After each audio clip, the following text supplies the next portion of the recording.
A very good afternoon to everyone. My name is Kani. I'm the Program Director for Bachelor of Science, Dietetics with Nutrition. A warm welcome to everyone for our first live talk series on exploring the diverse career pathways in dietetics. Today with me, I have Puan Mary Easaw, right, a renowned dietitian. So she'll be giving a talk to us about her career in dietetics. But before that, let me share some housekeeping rules. So we have muted the microphone for all the attendees. If you have any questions, please use the Q&A panel to put down your questions, and we will take your questions after each talk. And this live webinar will be recorded. So let me introduce Puan Mary. Puan Mary Easaw. She has a career lifespan of 40 years in the field of nutrition and dietetics. She is currently the consultant dietitian and senior manager of CVSKL and KLIOC. She has a lot of experience in food service management, hospital accreditation, food safety standards, and also she is a great mentor. She has mentored many young dietitians, including myself.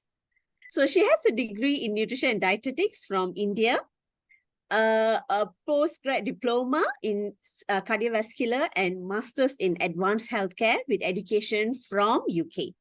She was awarded Outstanding Dietitian of the Year in 2016 by Academy of Nutrition and Dietetics, US. So her motivation keyword is change begins with ME, me, i.e. Mary Easaw. Puan Mary, the floor is yours. Yeah, thank you. Hello, everybody. It's really good to see you all. I always believe when you sign up for something and you want to learn about something, it doesn't matter about the number, but I think it is important that the interest you have and how you are going to develop yourself in this career.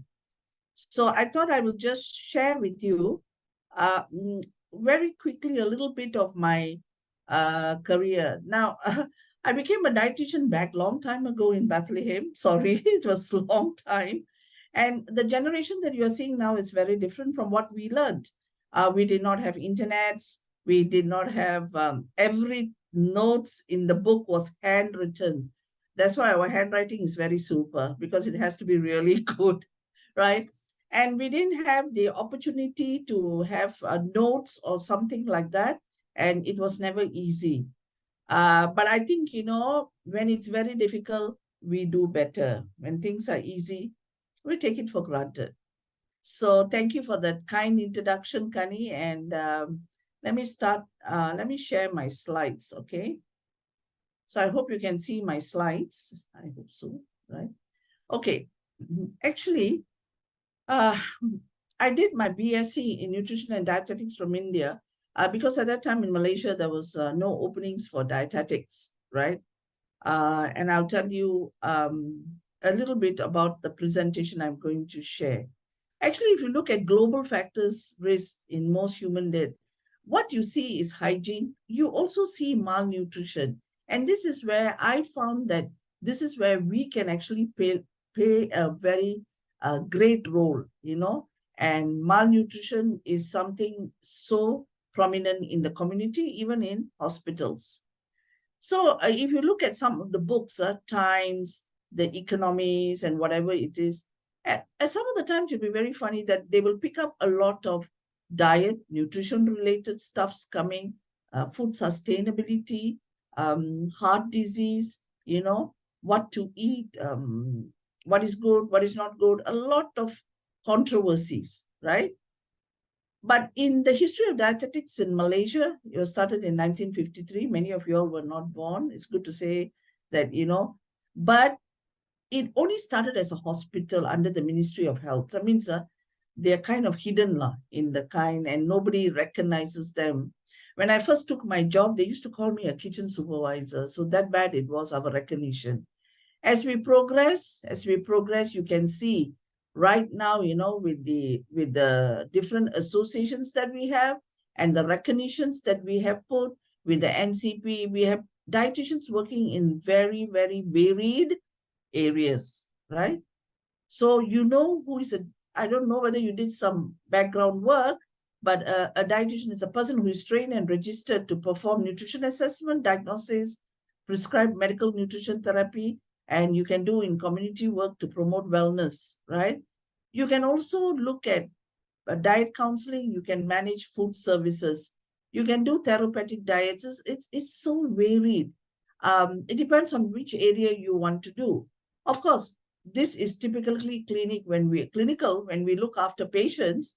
We have to do an assessment, we have to do a diagnosis, we have to do a nutrition intervention and nutrition monitoring. So all these processes allow us to do critical thinking, how to talk to the patient of the different community, different background, different race, because they have their food cultures. So a dietitian has to be very well versed in it. Now, in a country that I live in Malaysia, we have 3 ethnic groups and we have a lot of foreigners. The 3 ethnic groups are Malay, Chinese, and Indian. And each of them, the nutrition intervention has to be different. And the assessment that we do, we have to be very cultural based, okay? So where do our dietitians work? Our dietitians work in hospitals, they work in health clinics, long-term care facilities, healthcare industries, retail pharmacies, sports, government, non-government organization like NGO, like the Kidney Foundation, like the Stroke Foundation, private practice, digital health companies, universities, and research. So these are the areas. So for me, I joined the hospital first because at that time, all this was not available. Only government hospital, no private practice, no long-term care. Of course, there was health clinic, but at that time in health clinic, no dietitians were required, unlike today. So these are the services that we do. Medical nutrition therapy is very clinical. It's really very interesting. You learn a lot from the patients. You talk to the patient. Now, in order for you to become a dietitian in this, a dietitian, excuse me, you must be a people's person. Otherwise, it's very difficult for you to become a dietitian. Because if you don't talk, the patients will look at you and they'll think there's something not right about us. You need to have a clinical judgment about things, what they say, and don't tell them too much because patients are really tired. You know, sometimes they tell me, oh my God, I see a dietitian, I see a physiotherapist, I see my endocrinologist, I see my cardiologist, I'm done with you. So you need to be very selective when you're doing medical nutrition therapy. You can give group or online consultations. Those days we do face-to-face. After COVID, things have changed. We do online, right? And that's, of course, with the sick, we do tube feeding and recipe modification and development. This is very popular because Malaysians in our country, they like to eat very nice food. We have very good food. And so what happened is they'll ask you for modification. Now, my area is medical nutrition therapy, food service management, okay? And I was in cardiac, right? Most of the time, for 26 years, I spent my entire medical nutrition therapy in cardiac and diabetes. And I was involved in training and education. I don't do research because I use research in practice, but I don't do research unless for my master's program. And I do a lot of health promotion activities. Do we work with? Actually, depends on where you are. In the first hospital that I worked, I only worked with children and adults and elderly. In the second hospital that I worked with infants. And currently, I'm working with older adults, and the other hospital is basically those with cancer, right? I have 2 hospitals that I'm a consultant to. So in Malaysia, we have a bachelor's degree, which is equivalent or accredited, and currently we are being registered into the Allied Health program. And the degree must stipulate the hours of supervised dietetics in clinical, food service, and community. So you go for clinical training, you're going to see patients, you put down everything. Food service, you go to the kitchen, you see how they're doing therapeutic diets, you look at their storage, hygiene, how food is transported, and community dietetics is you work in the community. That means you can have a lot of programs around the community within your area, right? So nutrition, health, and wellness, they are actually together. But when I presented this, I was asking the doctors, hey, we are very important in your life. So you must remember, we as dietitian or physiotherapists or any allied health, we are actually secondary givers. So in our country, the primary giver is the doctor. So you have to be best friends with the doctor. You must tell them, hey, I see some problems here. You have delayed the surgery. Do you think I can do something? Or, there is an overload of volume. So can I just reduce it? You tell, hey, the patient has been on tube for 2 days. Shall I initiate nutrition? You have to say it. Don't sit in your office and think that the doctors will come to you. You can forget it, right? So we identify high-risk patients and refer. So what we did is, in the hospital, we talked to the doctors and told the doctors, we do a screening. If it is high risk, you must refer to the doctor, to the dietitian. And in our country, we're very fortunate because we have accreditation, hospital accreditation. And one of the things is you have to identify high-risk patient and refer to the dietitian, which is quite interesting. Okay. So that's generally what we dietitian do. Now I'm going to tell you my journey. I must tell you, I had the most colorful journey as a dietitian. I started my career at the age of 25. I'm currently 64, right? I thought of retiring, but now I don't want to retire. I want to give back what I've learned to the dietitians and nurture them, okay? So I started off in 1983 with the first day in my office in Johor Specialist Hospital, and my first lecture was on diabetes, and this was my first management course that I went. Now, okay, I thought all this was right. Then I asked them, why are you taking me for management course? What is all this about? And then I realized that being a dietitian giving talk and you don't know anything about managing your staff and your dietitian, you are a goner. So this is something that we need to know. After that, I kind of became boring last 7 years. Now, during my years when I was a dietitian, nobody recognized me and salary was so low. So I said, wow, this is already 7 years. How come they're giving me this salary? So I got a job in the health farm where to do preventive nutrition. It's called Wellness La. So I worked in this health farm in the amidst of the mountains and the clouds. Oh my God, it was like, what a blessing. But it was so boring. You know why? I'm so busy in the weekend. The companies come, we do teaching, we educate them, we do a cooking demo. But then on Monday to Friday, kind of slow down. So we have one-to-one. So this was my first office, right? Then as I became more thing, then I just said, I must have a personal motivation. So the first thing for me was change begins with me. My name is Mary Easaw, so it's M-E, right? Client situations change when I change. No use grumbling. Therefore, for my staff and my clients, I will always say, if others can make it happen, why can't you? Or why can't we? So this was the two notes from very early days I started, right? So change begins with me. This is how you see I am. But when I started my career and when I studied in India, this is how I looked. It's so different. Oh, typically Indian. Yeah, it's very Indian, right? In the 80s. Then when in the 90s, I decided, okay, I'll change my hairstyle, look a little different. And this was in 2000, and this is post-COVID, right? So there is a lot of changes, as I told you. If we don't change, don't expect anything to change, right? We can always say we are right, but always remember, not always you are right. Why am I not doing this properly? Why am I not doing that properly? What is it in me, right? Don't point your fingers to others. Now, when I joined, then I managed to join IJN, Institute Jantung Negara. That was my third job before I retired. I was sent for this course, and I'm telling you, I want you to read this book. I don't know you guys like to read or what. These 8 Habits of Highly Effective People changed my whole life. Of course, it was a 1-week kind of burdensome workshop, and I was grumbling, but I really like what they taught me. Look, you need to take initiative. You have to be proactive when you come onto this course. You need to focus on the goal. What is it that I want at the end? Where am I good? Where am I not good? Begin and end. You start off this course 4 years, you must finish the course. Set your priorities. Put first things first. Hey, yeah, this is what I've come here for. I have no time for other things, right? So you only win. Think win-win. 2 people must win. Your group must win. Your team must win, right? And you must communicate. You must understand. what the patient is telling, what your lecturers are saying, what am I saying, did this make sense? And then you synergize, you cooperate, right? Then you do reflect. That means you sharpen your sword. Hey, where did I go wrong? And you find the voice. I am actually in the 8th habit.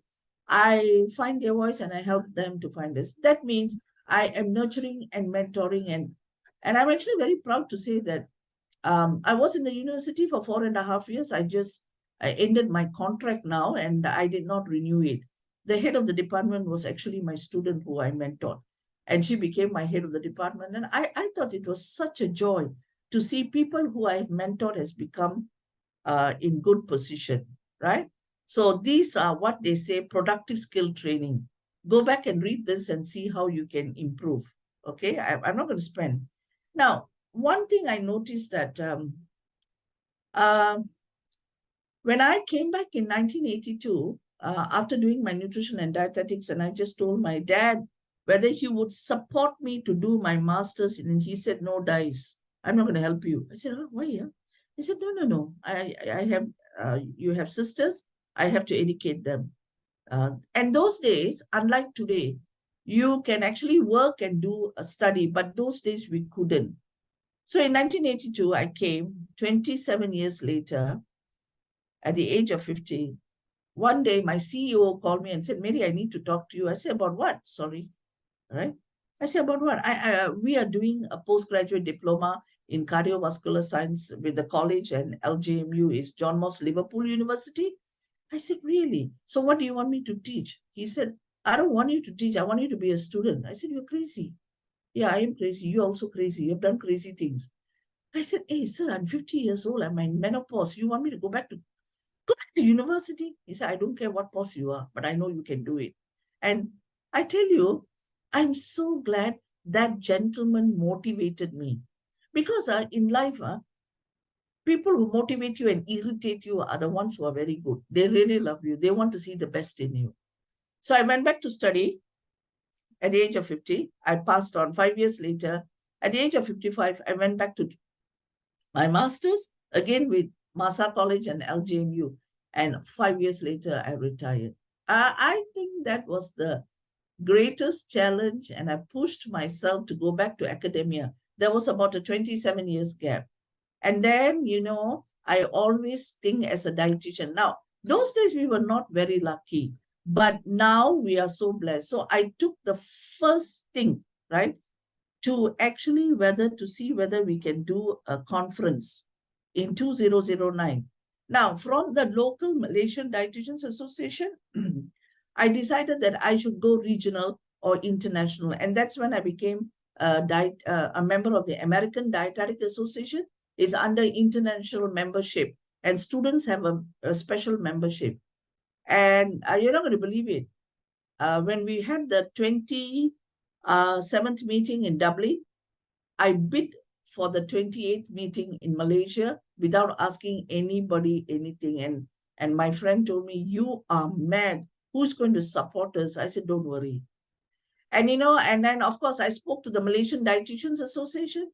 They were a bit reluctant. They say, hey, we have never done this, but we need to do something. So you need to look at beyond. Hey, I need to do something, man. Right? And what is that something? We did this back in, I think in 2009, yeah. And this was the most successful conference of the American Overseas Dietetic Association. And actually we had money we had profits. 50% went to Malaysian Dietitians Association for education grant for the members, and another 50% went back to AODA education grant. So when you do something, people must benefit. That's how I think. And then from here, this was on professional competency, and I actually struggled, but I got this thing done, and I got Sylvia Escott-Stump, who is the guru of all our nutrition and dietetic books, to come and talk. And do you know, from this conference, in this conference, we had money coming in, and I gave the money to the foundation where they actually focus, IJN Foundation, which is a heart foundation. From there, they saw the significance of dietitians in community, in focus with helping people, right? And this one, This is Medical Tribune. Medical Tribune is only for doctors. The first page, nobody writes except doctors. So one day I called Medical Tribune in 2005 and I said, excuse me, I would like to give a commentary. You know what the editor told me? Hello, you're not a doctor. You cannot come on the first page. I said, why not? We don't allow. I said, okay, let me speak to your big boss. And I spoke to the big boss and I said, give me one time chance. Why? I want to make the practice known because we were struggling. And that in 2000 earlier, people don't know who dietitians were. So put first things first. And this is my first article that came in Dietitian, they're changing role practice. And do you know how many GPs called the dietitians and said, can we refer patients to you? Can we refer patients to you? So this is how I niche the profession. Okay. After I did my own self thing, then I went to other people, how to help other people win-win, understand, synergize, and sharpen. Now, I was the chief dietitian of the National Heart Institute, Kuala Lumpur. It's one of the biggest Ministry of Health hospitals under the government. For me, these were all my supervisors. Now, they were in food service and, they just looked at them and said, oh, I'm only a clerk. I'm only a steward. So I worked with all these wonderful people. This lady from a clerk to food court executive, I mentored her. I made her go for course. This lady from a demi-chef to a chef de partie. This gentleman, he's passed on. From a steward to food service, this lady from a steward to store supervisor. This was my best. From a clerk to quality executive. She's so good in quality, she's priceless, right? And I know something. I only win, others win. And I was the agent of change to develop these champions. So I am thinking that you should not be selfish in the process of your development. And, when strong believer in teamwork. I don't do anything Sandrian Barhad, that means alone. I believe in teamwork and we centralize our food services and, our HACCP re-accreditation was very good until 2019. That was the last year I retired, right? So project achievements are very good and I like teamwork. And of course, nutrition communication is very important when we educate people. In Malaysia, we have the Malays, the Chinese, and the Indians. Now, you know that these, you need to know their culture. Malays are very polite, but they do not comply, right? Previous. Chinese people are very, very dominant in return of investment, the money, what can I get? So you have to talk to them in that way. And Indian clients are very strong-willed. They're quite demanding. So I learned to do drama. So when it's Malay patient, I do Malay drama, Chinese patient, Chinese drama, and Indian patient. I tell you, it's so good. Diet counseling and diet nutrition education is so fun when I change the concept of it. See, change begins with me. It doesn't begin with the patient. The patient is not going to change. And in Malaysia, we do 80 to 20. See, 80%, you eat suku separuh means quarter, half. That's how it means. But 20%, you go for function. So I always say 80% you eat suku separuh, 20% you can be naughty. Oh, you're a very good dietitian. We are allowed to be naughty. I like you. That's it. We have won the battle, right? And we also put servings like that. Your 5 servings a day. Oh, that's all. I thought we must eat a whole vegetable garden. So they don't have understanding. But when you put it in reality, they can understand, right? These are some of the things that, okay. The other thing is synergizing the profession. So I worked with Philips Malaysia, and they have this thing where we say, okay, we're going to use the air fryer and we're going to have a competition among the staff in the hospital. So here you can see a famous chef, myself, and the other dietitian. So we had a supermarket.